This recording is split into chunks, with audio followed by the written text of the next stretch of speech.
Olá, sejam todos e todas muito bem-vindos ao Centro de Mídias de Educação do Amazonas para a nossa aula de História.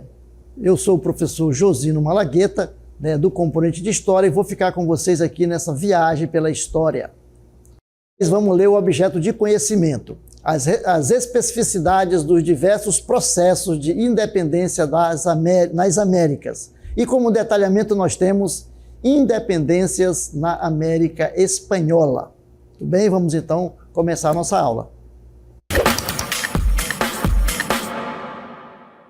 Antes de falarmos das independências, aqui na América Espanhola, nós vamos falar um pouco da colonização e ocupação desse continente americano, como é que se deu, como é que se deu a ocupação desse espaço, certo? Então a gente vai ver aí. Entende-se por colonização espanhola a conquista e a dominação do território americano realizado pelos espanhóis a partir do século XVI. Vejam lá que os espanhóis chegam aí à América, depois tem o Tratado de Tordesilhas, vão dividir a América entre Portugal e Espanha, e a Espanha fica com essa região aí do Caribe, do México, toda essa parte aí da América Latina. Esse processo se deu no contexto da expansão marítima, que buscava novos territórios para ampliar suas riquezas e a difusão do catolicismo. Vejam aí que a igreja estava aliada aos governos, aos reis, e faziam esse processo de expansão, expansão marítima, levando a fé católica e também buscando novos mercados consumidores e mercados fornecedores de matéria-prima. Certo? Como é que estava estruturada, como é que se estruturou a colonização aqui no continente americano? Vamos lá? Vejam lá. A colonização espanhola baseava-se na exploração de ouro e prata, numa administração de vice-reinado e capitanias gerais,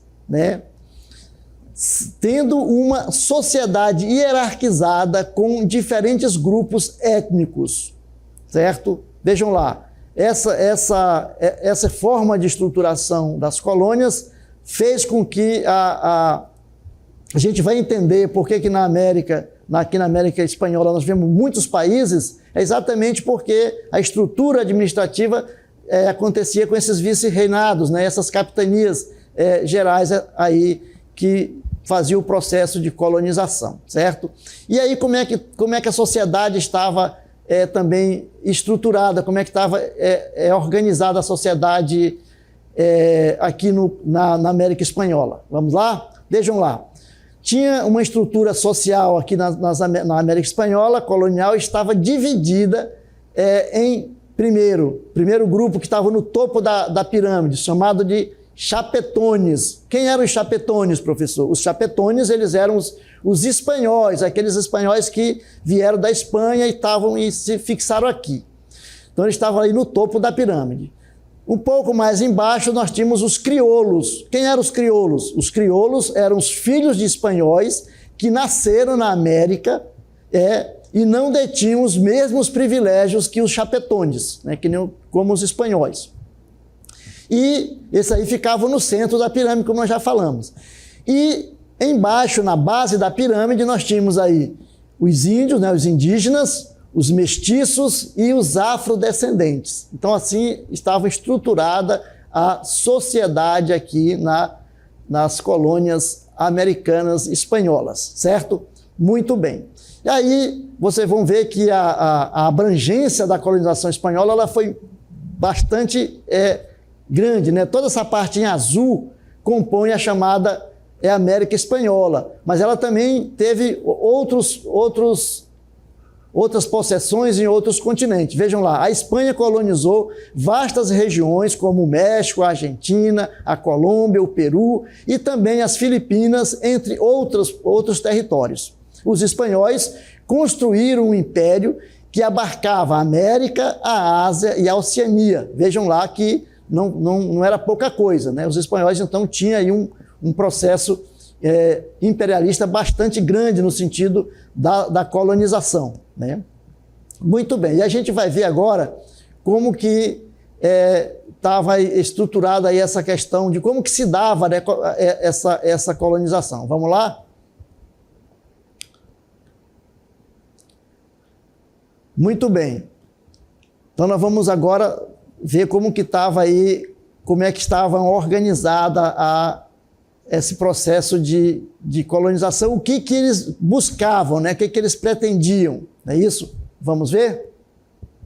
Primeiro, a acumulação de riqueza, né? Então a colonização buscava isso, acumulação de riqueza. A colonização objetivava buscar riquezas, principalmente o ouro e a prata, né?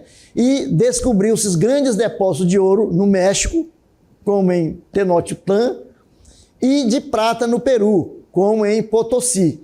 Essas jazidas contribuíram significativamente para a prosperidade econômica da metrópole. Quem é a metrópole, professor? É a Espanha.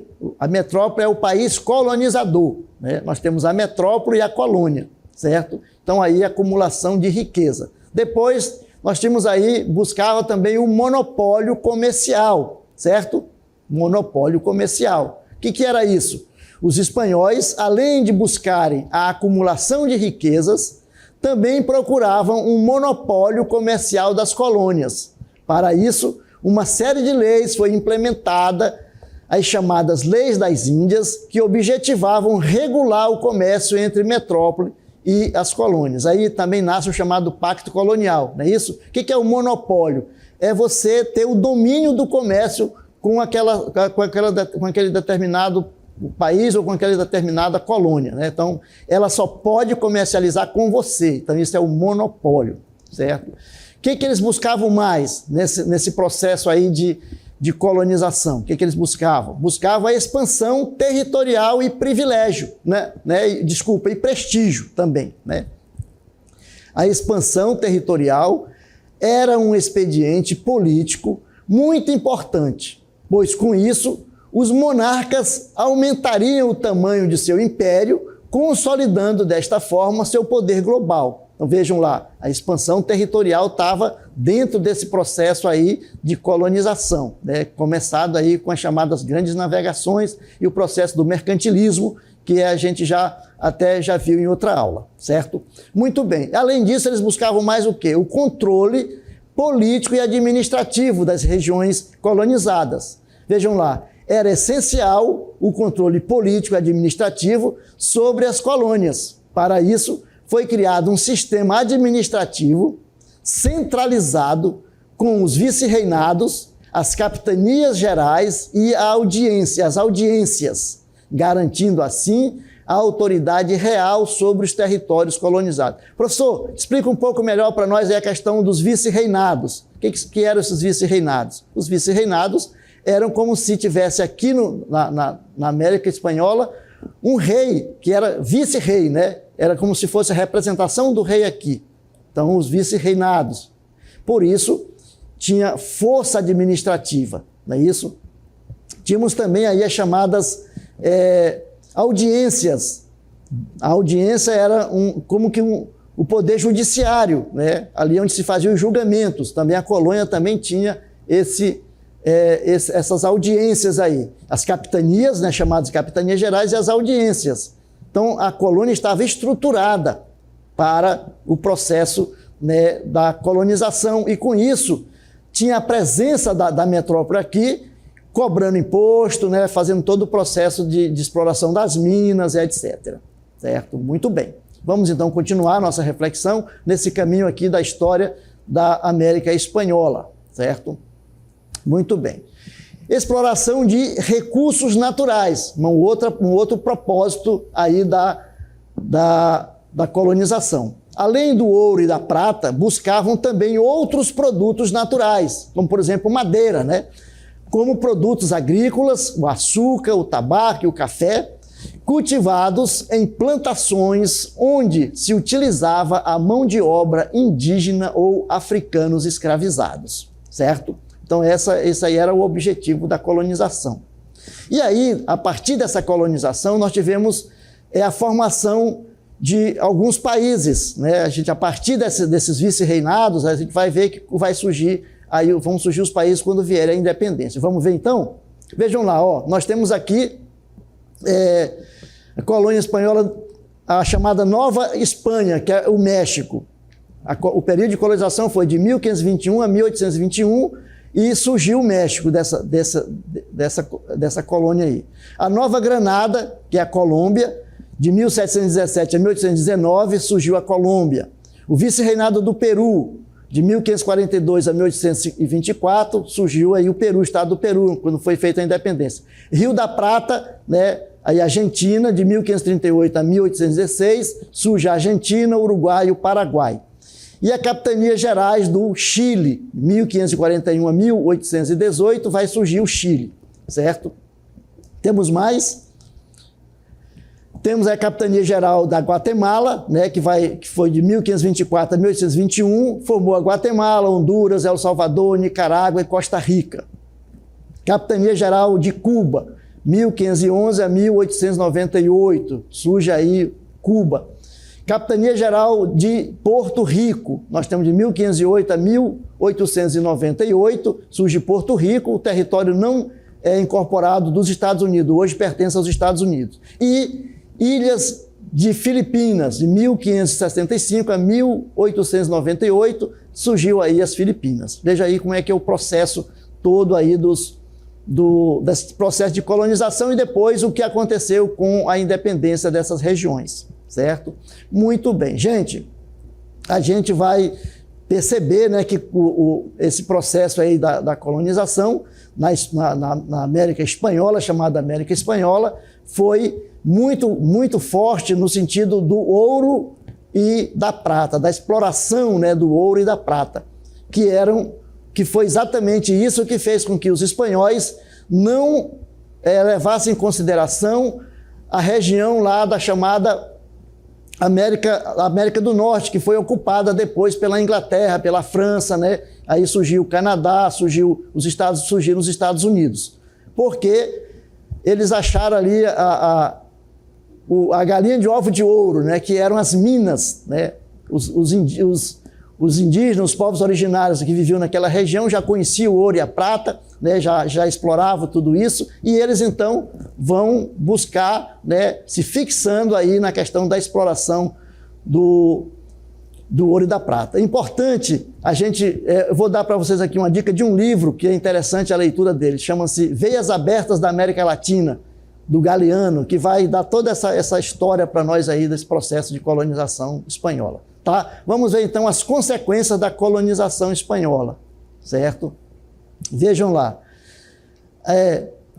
Primeiro, as consequências da colonização espanhola foram profundas e duradouras, tanto cultural como econômica e socialmente, né? Porque foi uma colonização que trouxe uma forte discriminação e perseguição e sofrimento para os povos, né, para os povos nativos.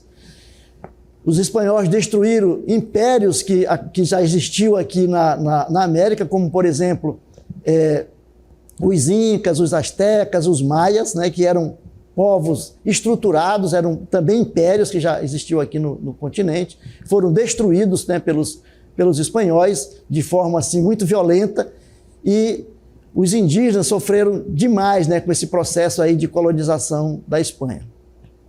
No que se refere à questão cultural, houve um intenso processo de mestiçagem, o que resultou em novas identidades culturais e sociais e se deu num contexto de exploração e pressão. O que é essa mestiçagem, professor? É a mistura, né? A mistura de raça, de etnias, aí entre os espanhóis e os povos originários, indígenas que viviam aqui na região, certo?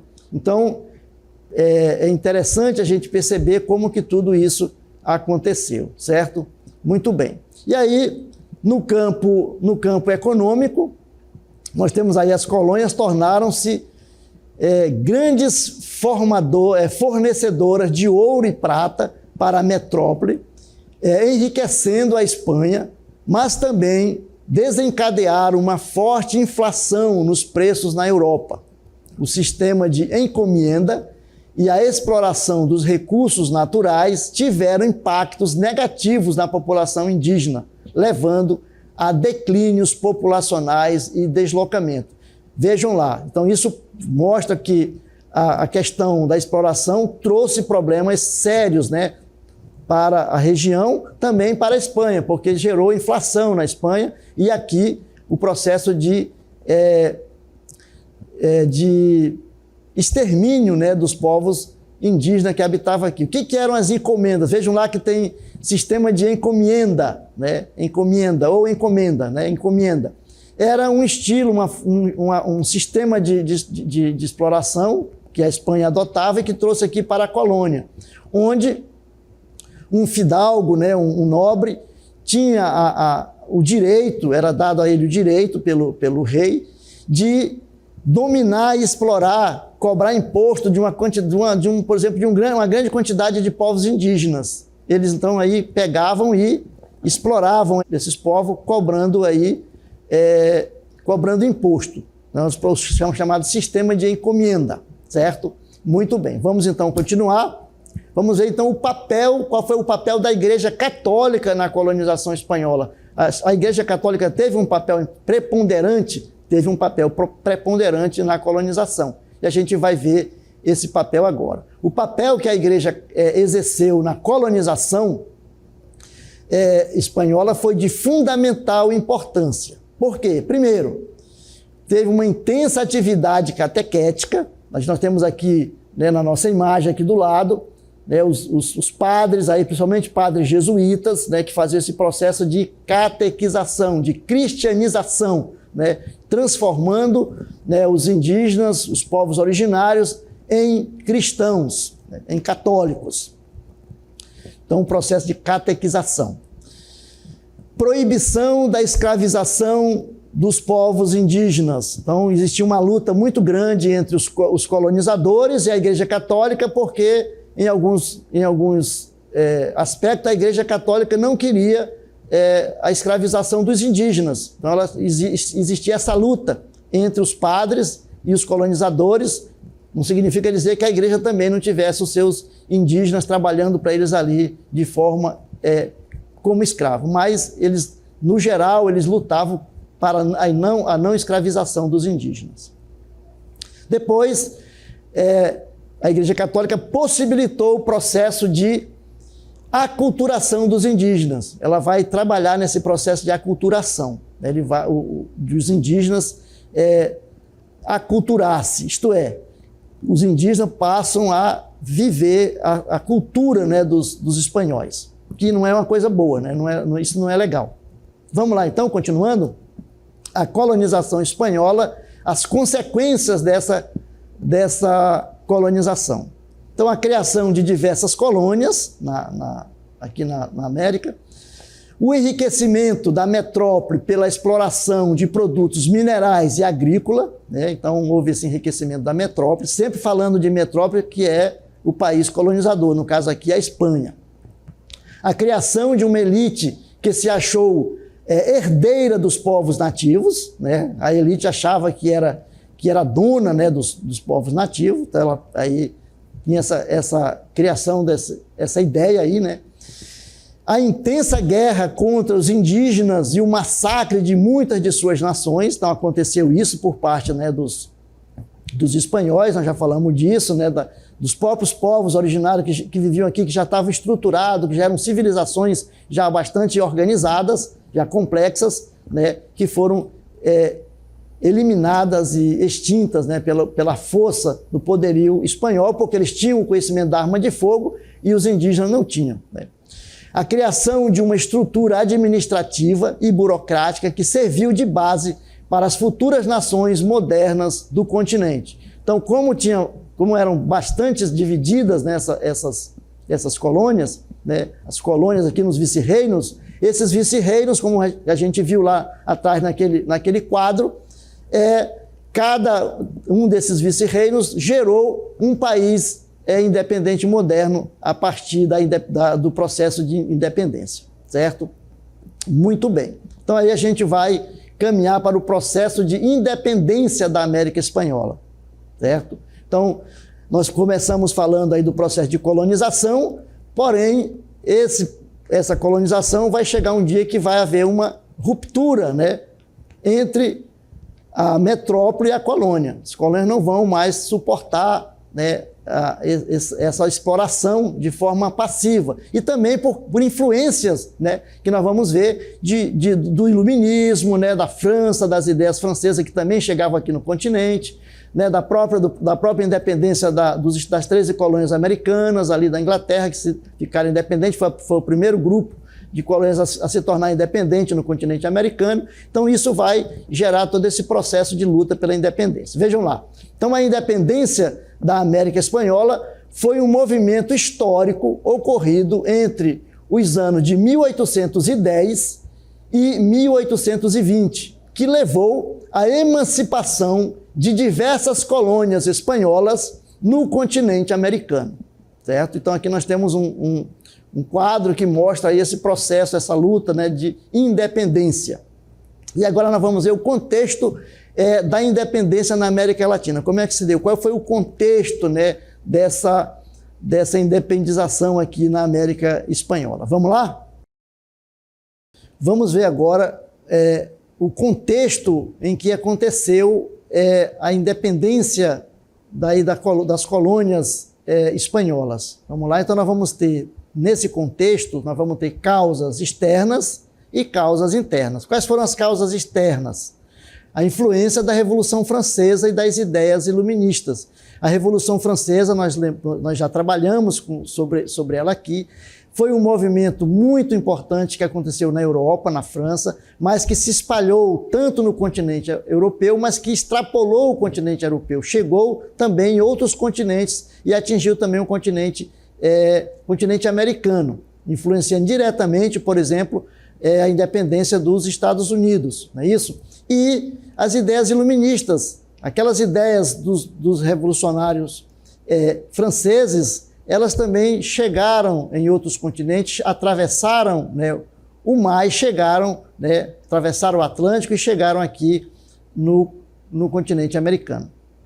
Então essas ideias eram ideias de liberdade, de fraternidade, né, etc. Então, aí outra causa é a invasão da Espanha por Napoleão Bonaparte, em 1808, que desestabilizou o sistema colonial na América Latina, porque houve aí o chamado bloqueio continental, certo? Muito bem, vamos então para as causas chamadas causas internas. Então, aqui nós tivemos como causas internas a insatisfação com o sistema colonial espanhol, que explorava a mão de obra indígena e de africanos escravizados. As pessoas já não suportavam mais tanto sofrimento, tanta escravidão, né? Tanta forma de trabalhar e não ter proveito de nada, sempre trabalhando para enriquecer a metrópole. Outra causa é a influência do pensamento liberal na região, que questionava a ordem do sistema colonial, que levava à desigualdade social e econômica. Então, esses pensamentos liberais é o pensamento, né, da livre iniciativa, do livre comércio. Então, isso aí tudo desembocou nesse processo de independência dessas colônias que foram aí pipocando uma após outra e tivemos aí, então, o continente todo libertado aí do jugo, né, da Espanha, do jugo da colonização e do imperialismo espanhol no continente americano, certo? Muito bem, então os eventos e os principais líderes, né, da independência espanhola, certo? A Revolução de Maio em Buenos Aires, Argentina, foi o evento que desencadeou o processo emancipatório na região. Vejam, então a partir desse momento aí, dessa Revolução de Maio em Buenos Aires, na Argentina, foi então como se um rastilho de pólvora que vai se espalhar depois por todo o continente. A partir daí, a partir desse momento dessa Revolução em Buenos Aires, na Argentina, nós vamos ter aí a Venezuela, o Chile, o Peru e a Bolívia, e também o Uruguai se declaram independentes, vão declarar independente. Então aí nós temos 3 líderes importantes nesse processo de independência. Simón Bolívar, né, foi um dos principais responsáveis na luta pela independência, tendo liderado a Batalha de Boyacá, na Colômbia. Esse líder, Simão Bolívar, ele queria criar uma grande nação, né, aí chamada bolivariana, né, que era uma nação única. Ele não queria essa fragmentação que aconteceu aqui no continente americano, nas colônias espanholas. Ele queria formar um bloco só, né, para um país único, mas não teve sucesso. Depois tivemos José Martim, né, José de San Martín, que ajudou na independência da Argentina, do Chile e do Peru. E temos Miguel Hidalgo. Quem foi esse Miguel Hidalgo, professor? Ele era um padre, né? Era um padre católico que não queria, por exemplo, ele era contra a escravização de indígena. Então ele queria a libertação, né, a não escravização dos indígenas, e por isso ele liderou um movimento no México, né, pela independência do México, certo? Então esse Miguel Hidalgo aí também é importante nesse processo de independência aí dessas colônias. Existem outros líderes, nós temos 3 aqui só para dar, né, um sinal aí de como que foi importante esse momento desses 3, né, desses 3 líderes, e que vão coordenar todo esse processo aí de independência da região, certo? Muito bem. E aí, a independência espanhola tem vários países, não é isso? Então, aí nós temos uma questão geográfica, questão de influências, né, externa, etc. Vamos ver e o histórico da fragmentação, histórica fragmentação da região. Vamos ver então? Vejam lá. Alguns fatores foram responsáveis pela multiplicação de países na América Espanhola. Como já falamos, né, aqui na colônia espanhola surgiram vários países. Primeiro, a questão geográfica foi responsável por isso. A presença dos Andes no território dificulta a unidade como país, né? Então, essa questão geográfica foi importante nesse processo da fragmentação. Depois, influências externas. Estados Unidos e Inglaterra temiam que a América Espanhola se tornasse uma nação rica e unida, uma potência que poderia vir a ameaçar, né? Ameaçá-los, né? Tanto os Estados Unidos como a Inglaterra. Então, eles vão fomentar essa fragmentação, para cada colônia ali virar um país independente diferente. Depois tivemos as influências internas, né? Essas influências internas, os chamados caudilhos, que queriam manter seu poderio local, o que não aconteceria no caso de uma unificação. Quem que eram os caudilhos? Os caudilhos, a palavra caudilho vem do latim, que significa cabeça, né? Então, eram líderes autoritários que governavam ali, tinham um poder ditatorial, que queriam, então, aquele grupo sobre a sua liderança. Então, o caudilismo da América que nós temos aí. Depois, a histórica fragmentação. Então, desde os princípios da colonização, a Espanha já havia dividido o território em vice-reinos e capitanias, o que tornou o território já extremamente fragmentado bem antes da independência, certo? E aí nós vamos para a América Espanhola independente. E agora? O que fazer? Vamos lá? Muito bem. Então aqui nós tivemos aí a América Espanhola independente e agora? Então nós tivemos aí instabilidade política, fronteiras mal divididas, divisões sociais e dependência econômica de produtos primários, dívida externa e fragmentação política, a formação de identidades nacionais, intervenções estrangeiras, dificuldade na educação e saúde, além de conflitos religiosos e sociais.